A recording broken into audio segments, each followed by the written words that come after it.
શુભ પ્રભાત નવા બ્લોગમાં તમારું સ્વાગત છે। સૌથી પહેલા આપણે છે ને દુઆ કરી નાખીએ।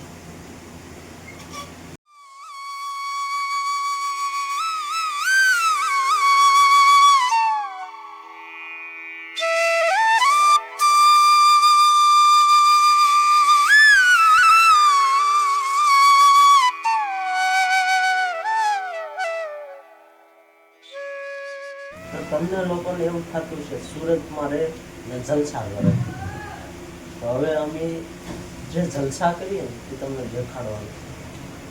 જેમ જૂના જમાનામાં પેલો ઘાસીનો બળદ હોય ને, બળદ, અને હાલતો બેન થઈ જાય ને એટલે જે સજા થાય ને એ માણસને સજા મળે ત્યારે બળદ વહી જાય। માણસની પરિસ્થિતિ બળદ જેટલી જે છે એ અત્યારે રિયલ કહાની હું તમને કહું, બ્લોગમાં છેલ્લે સુધી જોતા રહેજો। ચા તૈયાર થઈ ગઈ છે, ભાખરી છે, પહેલાં તો શીરાવેલી, અને ઝાઝો ટાઈમ થઈ ગયો વિડીયો નહોતો બનાવ્યો। એનું કારણ હતું કે હમણાંથી છે ને મોટી કંપનીમાં કામે ગોઠવાનો છું, એટલે ત્યાં સેટિંગ બધું આપણે કરવા ખાટું થતું ને મોબાઈલ ને એવું બધું ત્યાં તો લાઉડ જ નથી, આવું ત્યાં વાપરવાનો નથી, એટલે મોબાઈલમાં બહુ ધ્યાન દે ને તો આપણું કામમાં ફોકસ ન રહે। એટલા માટે છે ને મોબાઈલ અત્યારે હાવ લોકઅપ કરી નાખ્યો હતો એના કારણે, એટલે વિડીયો નહોતો બનાવતો। અને હવે આપણે ડેલી વિડીયો બનાવવાનો છે।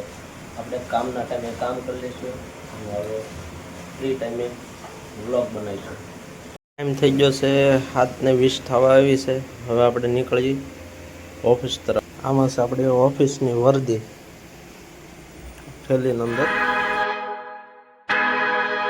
તો આપણું આ લોકેશન છે, અહીંયા ઊભું રહેવાનું।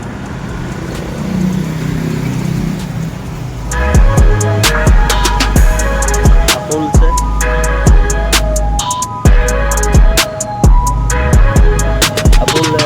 હીરાબાગ પુલ કહેવાય।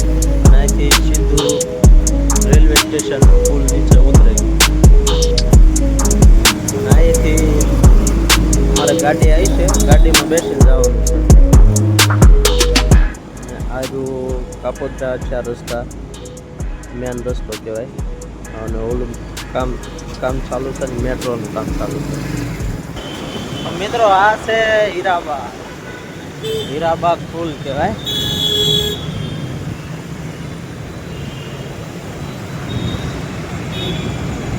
આ વિસ્તારમાં પહેલા નંબરનું ટ્રાફિક થાય।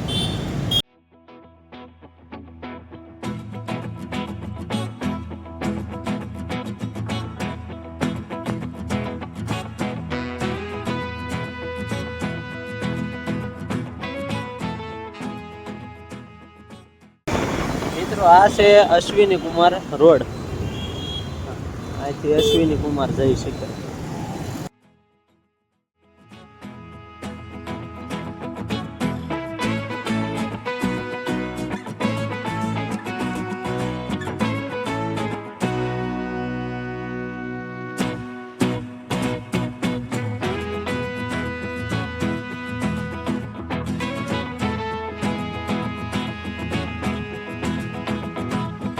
તમારી કંપની આવી ગઈ છે, ચાલો હવે મળશું સાંજે। મિત્રો અમારે રજા પડી ગઈ છે અને જવા અમે રિટર્ન પાછા થઈ ગયા છીએ ઘર તરફ જવા માટે રવાના।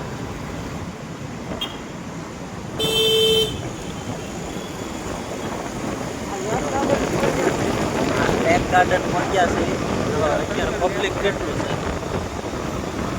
નો ફૂલ ટ્રાફિક છે। જો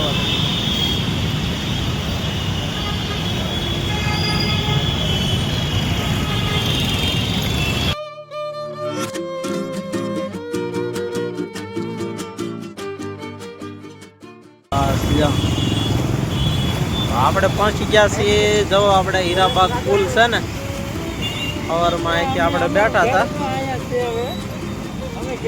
હવે આપણે અહીંયા ઉતરી ગયા છીએ.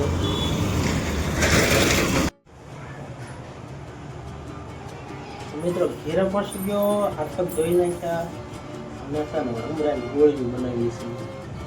ઉમરાની ગોળીઓ જે તો કોઈ ખાધી હોય કોમેન્ટમાં કહેજો કે કેવી લાગે એ. અને અમારે જો ચીસલો છે ને, મારી દીકરી છે 8 મહિનાની, ખોળામાં બેઠી છે, મસ્ત રમે છે. હું ગોળીઓ બનાવું છું વ્યવસ્થિત. મસ્ત ગોળીઓ બની ગઈ છે અને હવે છે ને દીવા કરી નાખી.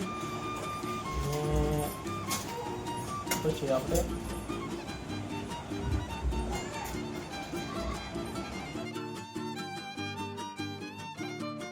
ગોળીઓ બનાવતા હતા ને એ તેલમાં તળી નાખી છે આવી રીતે.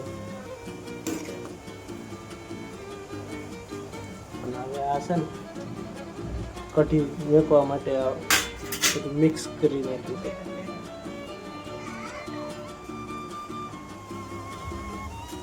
અને આ ગોળીઓ તળે છે.